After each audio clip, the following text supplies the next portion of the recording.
Today you'll discover what makes Cartoon Saloon so special. I had the opportunity to chat with the amazing Tomm Moore, the co-founder of Cartoon Saloon and the director behind fantastic films like The Secret of Kells, Song of the Sea and Wolfwalkers. Discover how they managed to keep their unique style while balancing business and embracing new technologies. Tomm will reveal his storytelling process and how to find great story ideas. You'll discover how their amazing Star Wars Visions episode came to be, and watch until the end to learn Tomm's view on the dangers of AI for animation studios like his. Hello Tomm, welcome to Write for Animation. So great to have you here. Thank you for having me. We'd like to talk about writing and the storytelling process. Just as a start to understand, what is your storytelling and writing process like? I have had the great luck to work with fantastic writers in my career. And I've kind of refined the same thing. Like I worked with a guy called Fabrice Zulkowski, a French writer on Secret of Kells. And I was introduced to him through Didier Brunner, the French producer. And I'd never worked with a professional screenwriter before. And I remember really well being in Paris in the snow in February 2002 or 3 and thinking, well, if my career never goes any further, but I've spent some time learning about screenwriting from a professional screenwriter who was much more experienced than me, that would be enough. But what we started on Kells, I continued in the other projects, which is me mostly drawing and having like story meetings, and then the writer kind of turning in pages, you know. So since then I've worked with Will Collins a lot, who's an Irish writer. He wrote Song of the Sea with me, and he wrote Wolfwalkers with me and Ross. He's a mostly live action until he worked with us, but now he works more and more in animation. So he really understands that the story is constantly evolving and there's no like script and that's it, and now we just illustrate it. So both Fabrice and Will were fantastic to work with, because we would have really talented story artists and people like Nora Toomey, who was a director in her own right but was head of story with me on Song of the Sea, and they bring a lot to the writing too, so it's hugely collaborative. But what I try to do with my movies is start with mythic moments. I draw things I want to see. There's images I want to see on screen that for me capture the whole movie. Like on Wolfwalkers, the father doesn't want to let go of his daughter Robin, and he holds her so tight in her human body that she has to leave her human body, basically a dead body, in his arms and leave as a wolf, and the spirit comes out of her body and she leaves. And to me that was a mythic moment. That was something we came up with in story sessions, but the minute I saw it in my head and the minute I started to sketch it down, I went, okay, this is the whole movie in this mythic moment. So I'm always looking for those mythic moments when I'm writing or working with writers. Something visual, something that shows the theme, the tone, the core of the story. Yeah. What are some common mistakes that you see in young writers or somebody starting out? I think you should lean into using tropes or formulas very conscious. I think that's what it's about. It's about being not wandering into doing something without considering it. And then sometimes I guess books can be formulaic if you kind of structure it from the book forward. But where I find books really helpful, like McKee's book or any of the great books that has Saved the Cat, they're fantastic when you're in it and you've created something original and now you're trying to find your way. They're like a map. I think Pete Docter said that once, that it's like a map that helps you find your way in the dark rather than a prescribed set of instructions for how to write the story. So I prefer to kind of dive in and, as I say, usually draw a lot first, find those moments I want to see, work on an outline with a writer, and then turn to the books to help me make sure I'm on the right path, or to help me solve a problem, or to see where I might have gone wrong, or at least to just throw another light on things. But I've been so blessed in my career. I mean, Jim Capobianco, Jerica Cleland, different Pixar people have noticed what we were doing here and reached out, and I've made friends with them, and they're always there. I'm always able to reach out to them and show them what I'm doing, and then they give me great feedback. So I'm really lucky that way too, you know. I allow them to have all the formulas and rules and everything in their heads from all their years of being story experts in big studios, and then it allows me to be very free, and then I can ask them, okay, help me if I've gone wrong here, you know. That's fantastic. It's the magical aspect of animation. Do you show them an animation as soon as possible? I like to get to images quickly, and I tend to watch rather than read the movies. So if I can even watch a scribbled, very rough version of the whole movie, I'd rather that, because there's another level of entertainment that's not on the page. Too often I've had scripts that worked great on the page, and then they didn't work on screen. And so I tried to get to something working on screen as quickly as possible. I love that, starting from something fresh without thinking about the formula and structure, it gives you that freedom to find those magical moments. The other thing that came from Will Collins was this idea of a painful truth. Sometimes when I'm looking for a way in, I look for something that's so true from my own experience that it's almost painful to share it. So definitely I noticed over the first movies I directed and co-directed, there was a lot of subconscious processing the pain of being a parent and having to let the child find their own way, because that might have been something I was going through at the same time. But in each movie and even in each sequence with a character, I try to ask, what's the painful truth this character is dealing with here? Is it something you see also as an overall theme? Do you get to a point where you decide to have the theme in a sentence so it's clear for everybody what is this truth that the movie is trying to explore? Yeah, and it can go from broad to the particular, and there can be a lot of themes, and you have to pick which one comes to the surface. But even before that, I kind of talk about tone. That's something I learned from Jim Capobianco. He was head of story in Pixar. He's just finished his own first feature film now, stop motion film. The Inventor, yeah. So Jim is great guy for tone. He really thinks tone is important, and I agree with him that it's not really the formula, the structure, the plot details, but the feeling that the story gives you. So on Song of the Sea, before we really had a story, even we had the music, we had a conceptual trailer, and we had a tone. I wanted to make something melancholy, musical with comedy. And so I was looking at Totoro, I was looking at, different movies that I felt had the tone.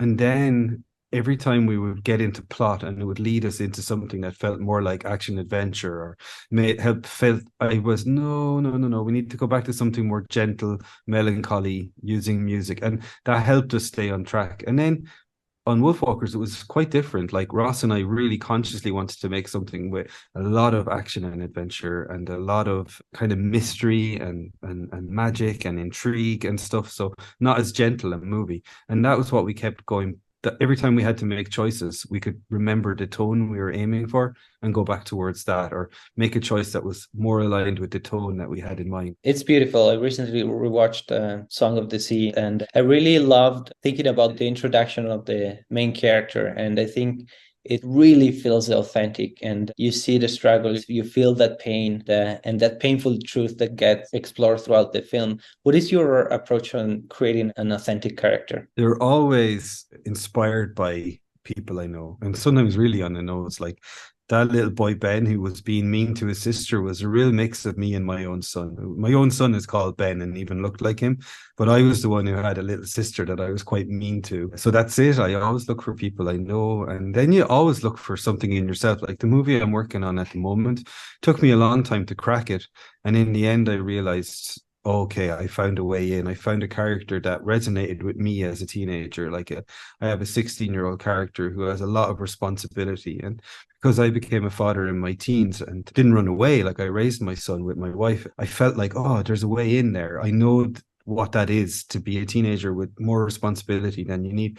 So that's the nugget that allowed me into that character. And again, it's a bit of a mix of me and my son, because my son has also become a young father somehow, and I very much based the character on my son and myself a lot of the time. But in other instances, like Robin in Wolfwalkers was very much based on my wife. Sometimes we think a lot about the interaction between characters and they might be based on something else. So her relationship with her dad is a lot more based on my relationship with my son, or that sort of push-pull of wanting to trust them but being afraid for them, and giving them space to grow but also wanting to protect them. Like that comes back again and again. So it's always they take so long to make that you really need to fill them with people that you really care about and love, so that you don't resent the characters as you go through the 4 or 5 years it takes to make a movie. That's my thing. I think that's brilliant also because instead of creating a long character bios, that you do that as well, but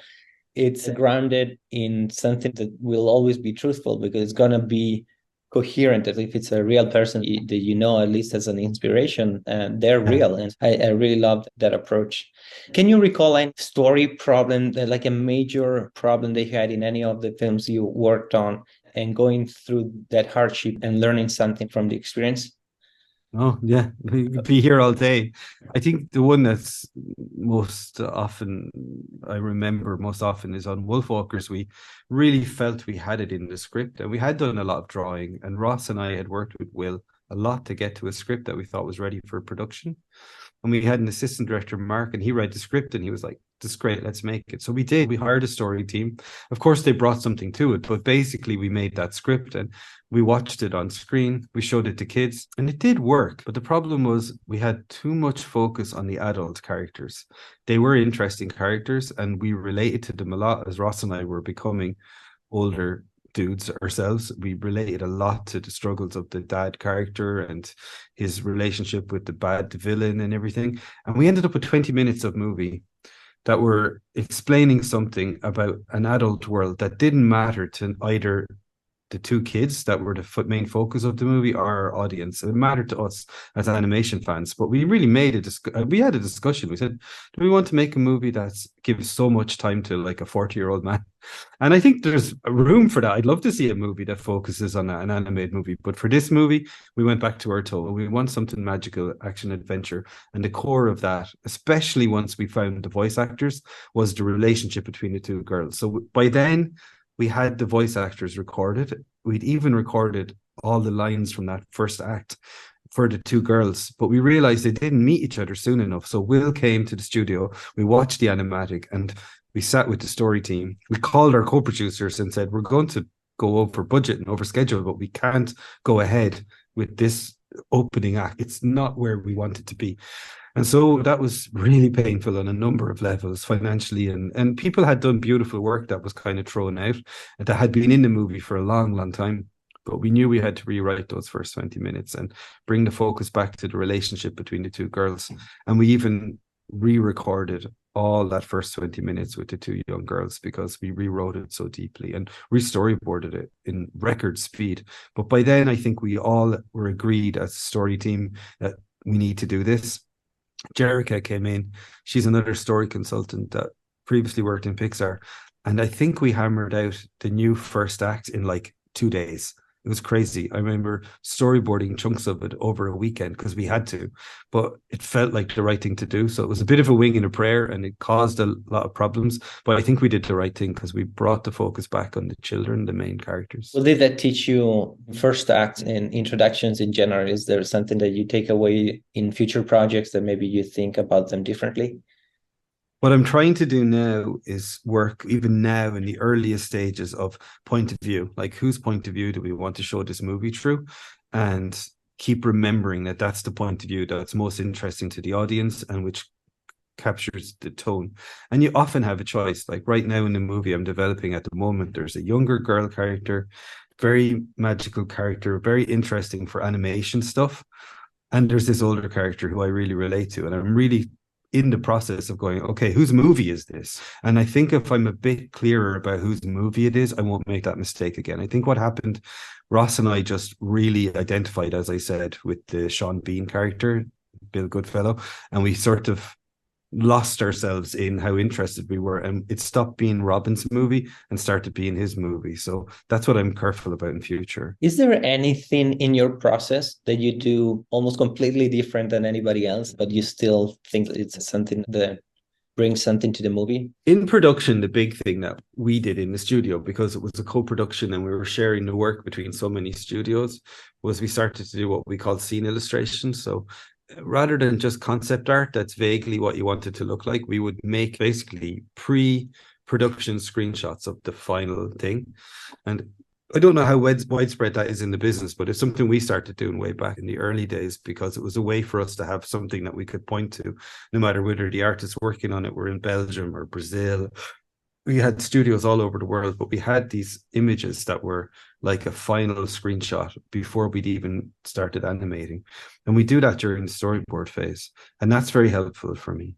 Your studio is like the dream for many people. It's independent. It started really small and kept growing, but you were able to keep authenticity and not being distracted by notes and the balance between commercial work and focusing on your projects. I think it's a really great example. If you had to start an indie studio, or if you're somewhere else, maybe not in the Hollywood system, is there anything that you would do different, or any suggestion that you have for them? First, I want to say it's an ongoing thing. Like, we're still balancing commerce, and we have projects where the notes are crazy. Don't imagine it's all perfect here, but we have been very lucky, and we've been really lucky that we found some kind of success in projects that were original and authentic to ourselves and to our culture. And I feel really happy about that. But it's ongoing. Running a business in capitalism means you have to find a balance between commercialism and art all the time. And it's difficult. But we try to do it. And I think some of the things that are really important to us, I definitely think the company you keep is important. Like, I'm still working with a lot of people I went to college with. And a lot of people who wanted to come here and work as like interns ended up being quite senior in the studio. I sort of feel like the people you spend time with are very important. Like, these are the days of your life. Like, you don't get these 8 hours back, and you're choosing to spend them here working on this project rather than whatever, making money, spending time with your kids, whatever. You're choosing to do this. So make sure you surround yourself with people that are on board, aligned with you. I wish, looking back on it, I'd been a bit stronger in myself that it's okay to have a hierarchy. I think I was quite afraid of a hierarchy. I kind of wanted this, but I think what the best structure is have a clear leader on each project, because everyone needs that, but then have room for everyone to have a say. So what I try to do is like create a hierarchy. Yeah, there's a director or two directors, and yeah, there's supervisors, but still want everyone to feel like a fellow filmmaker. And with greater and lesser success, I've kind of managed to do that as far as I can see. And I'm pretty happy with how much I've been able to welcome other artists in, other people in, to be fellow filmmakers. So having that kind of an attitude makes you feel less alone, makes the whole journey, which can be quite scary, both financially and artistically, a little bit easier, because you kind of have your posse, you kind of have your team, and I think that's the most important thing to focus on, creating a culture and a work life situation that allows for everyone to feel safe, that they can contribute, and that they're part of the filmmaking process. I think that's the most important thing, culture, I'd say. Yeah, creating the right culture in your studio. It's like tone in a movie. I think the culture in the studio is the same thing. You keep going, oh, we've lost our culture, we've disappeared, and people are unhappy, and we keep coming back to our ethos and our culture as a studio.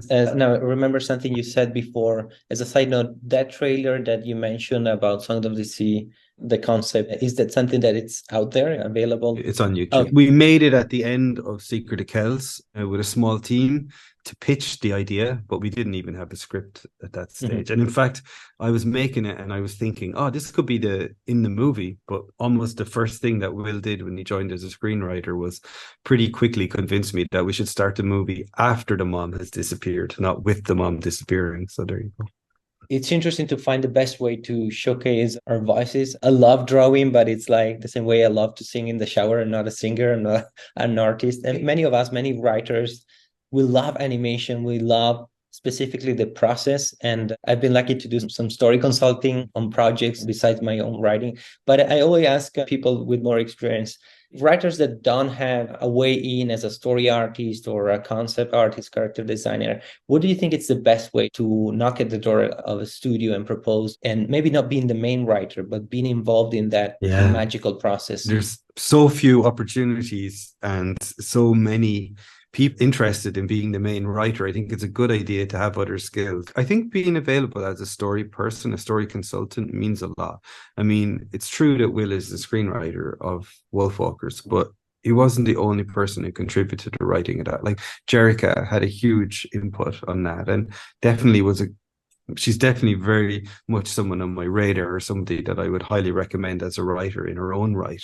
So being able to access her and work with her, even though she wasn't getting credited as a writer, but she was willing to come in as a story consultant, that meant a lot. And so I think it means a lot. And it's like I said about the interns who end up becoming supervisors. I think if you're willing to offer something, come in, when you're stuck and you're sure that the whole thing's crap and your whole reputation will be ruined and you'll never recover from this, and someone is willing to come in and look at it and help you break it down and find what you want to say, that person is always going to be your hero. So if you get a chance to consult or be part of a story room or contribute to a story room, it's a really good way to get your foot in the door and get the attention of the producers, who will be so happy to have somebody who's willing to help. But that's really great advice and encouraging to many of us.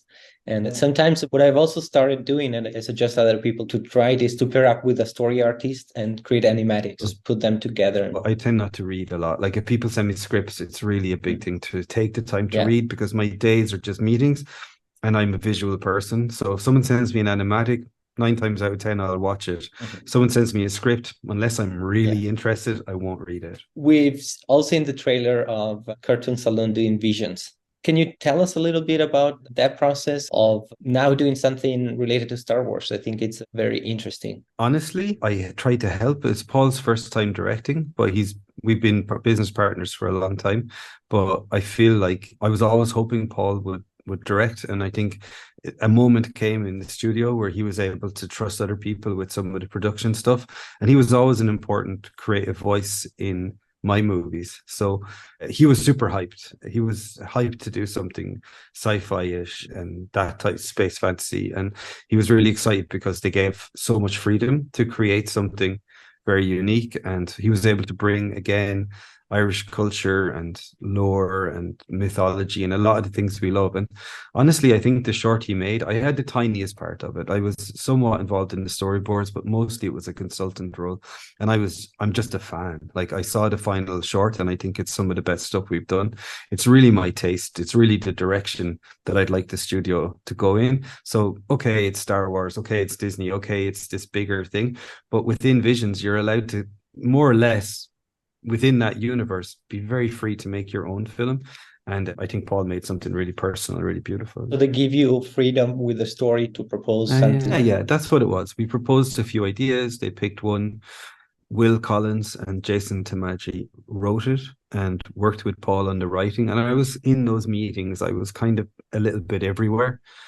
I think there was an element of being 10 years old and getting to geek and talk about Star Wars, but actually the ideas that were pitched, any one of them wouldn't have felt out of place had they been an original Cartoon Saloon project. And so they were already kind of Cartoon Saloon projects, but within the Star Wars universe, and with the Lucasfilm guys helping them make sure that it fitted in. But the great thing about Visions is it's not canon. It's not part of the main Star Wars thing. So you have a lot of freedom.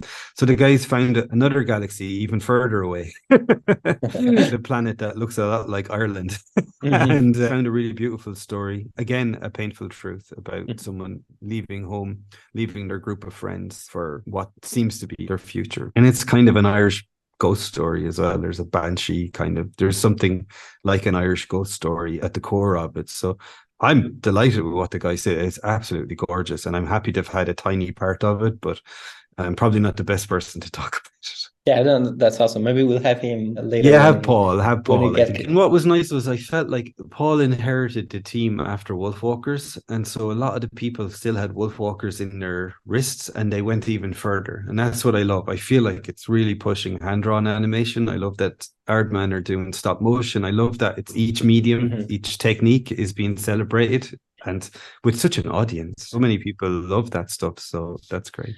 He's a friend with the producer that started the first version, so he was telling me all about like even the transition from anime to this broader thing. It's super interesting, and I'm glad that exists. And when we're super excited when I saw your logo on when they first announced Just the Studios. Speaking of identity, I think all your movies are stunning. I mean, every frame could be framed it on the wall, and it's just amazing. And how do you feel about that identity, and also moving forward? Do you plan or want to explore something completely different, or do you really love this identity that the studio is? I feel like it could be a trap if we repeat ourselves. So we're constantly pushing forward. I'd see an evolution.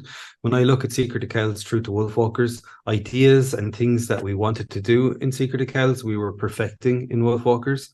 And I think the lessons from that trilogy were applied on Breadwinner and on My Father's Dragon, but we're super conscious that within hand-drawn and within celebrating hand-drawn animation, we want to really try lots of different things. So we'd like to go very far in a direction on certain projects towards exploring what the line can do, how the line can help tell the story, the clean line. And in other projects, it makes more sense to use a software like Moho, and it's a hand-drawn look, but something like the Puffins is more like a kiddie picture book, something very simple and cute. And so within that identity, there's a lot of room. Like within that visual identity, we can have a feature film like Puffin Rock, which is mostly made in Moho, but with a hand-drawn aesthetic at its heart. And we can have something like The Visions, which is incredibly traditional. It's like there's even animation on paper in there. There's like ink and splats and messy watercolors. And within that sort of spectrum, I feel that we have a lot more to explore. Our identity, I think, will probably always be in the hand-drawn space, at least except for a few experiments here and there. But within that, there's no limit. And notice how you embrace also technology in terms of having like 3D elements, enhancing the visuals. And I see an evolution throughout the films. Yeah, we're always trying to get to a point where it won't age, that it'll feel more like Bambi or one of those early movies that has a timelessness than something like Toy Story. As great as it was in 1995, it looks kind of old now. And I feel that it's often the latest technology can look great for a couple of years and then seem very old, whereas anything that feels handmade and handcrafted, it helps us stand out. It helps us stand out from the crowd too, because outside of Japan and France, to some extent, there isn't a huge amount of content that has that very hand-drawn feel to it. And I even noticed things like Into the Spider-Verse or The Last Puss in Boots and Mitchells and the Machines. They're bringing some of that hand-drawn language into CG, which I'm delighted to see. But for the longest time, our studio, at least in Western terms, was very unusual in that we were celebrating hand-drawn rather than trying to rush after the latest technology. So anytime we do bring technology in, we try to be careful that it doesn't stand out or look out of place or doesn't feel too far from something that could have been done under a Rostrum camera in 1960 or something. It's where you can't go wrong. I mean, it's the language of 28,000 years since cave painting. We've been mark making. And I think when you're in that space, you're automatically into something that has a timelessness. I'm about to ask Tomm some of the questions from our Write for Animation Academy members. And if you also want to join a community of passionate storytellers and bring your career to the next level, join today from writeforanimation.com/academy. I cannot wait to meet you in our next session. We have got many questions from our community, but I want to share a few of them. And one has to do with technology, and everybody's talking about it. The question is from Rene, and he asks, what is your worst fear about artificial intelligence taking over some of the processes and also thinking about the industry moving forward? I'm feeling very mixed about it. At first, I was really annoyed because it was obvious that they were scraping everyone's work and creating something with the touch of a button, which is astounding. We used to laugh at how people would think that animation or illustration was created just with a touch of a button, and we felt annoyed because we were like, even CG animation is created frame by humans. But now we're talking about something that is pretty much text to image based, which in one hand is amazing and opens up the whole world to generalists and to people who are without a big studio. And that's going to be exciting. We're going to see a lot of stuff, and I want to say that's positive. What I worry about is that people like us who still like to take our time, to go slowly, to create something by hand, when we're existing in an industry under capitalism that is hyperdrive sped up by AI assistance, will people still be willing to pay for the work that, I'm sure it's the same in stop motion, will people still care enough to pay a team of us to make something by hand for 4 or 5 years when it is actually possible to make it in, gosh, I don't know, a week or something? It's just become insane. But I have to hope that there's enough love and enough appreciation of the human effort, even if it could be perfectly replicated by AI. The fact that it actually was made by hand, I hope that's going to be important enough to enough people. Because my worst fear is that traditional techniques will become not commercially viable. My fear is that, of course, we'll keep drawing. Of course, we'll keep animating. All of us who love it do it, not just for the end result, but for the process itself. But will we be able to make a living doing it when we're faced with competition from and tireless robot that can just produce stuff so quickly. That's probably my biggest fear. That's just within the industry. I have a much bigger fear about AI in general, but it's bigger than this conversation.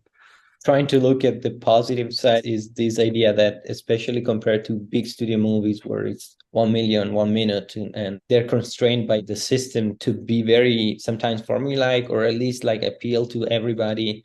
And some people, they share about the hopes of when processes are getting, maybe not the art part, but other processes and renders and pipeline in general, like the tech aspect that gets in the way sometimes of the art, it gets cheaper, then we have more plural voices and more.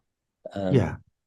But you know, I train in drawing and painting with a guy called Raymond Hoosman in the Netherlands, in Amsterdam. I spent 4 months with him last year, and I was learning like really traditional Dutch painting, oil painting techniques, and AI can mimic it in a heartbeat. You know, I'm blown away by how well it can take, you know, all Rembrandt's paintings and produce a new Rembrandt that he never painted. That is amazing. But the way Raymond looks at it is that this sliver of people that still care to buy an oil painting painted in the Dutch old master style has already been pre-selected by the fact that photography and Photoshop and so many other things have already been around. But there's still this market for people who really care about this old-fashioned thing. That's my little sliver of hope, that we can use all the other stuff. And it's not like Raymond doesn't use photo reference. It's not like he paints by candlelight. He is using mud, but he's still painting with an old technique. And that's what I'm hoping to replicate in Saloon, that we stick to our guns with this relatively old-fashioned way of working, but we use technology, as you say, to speed up and to help us in all the areas that are kind of drudgery.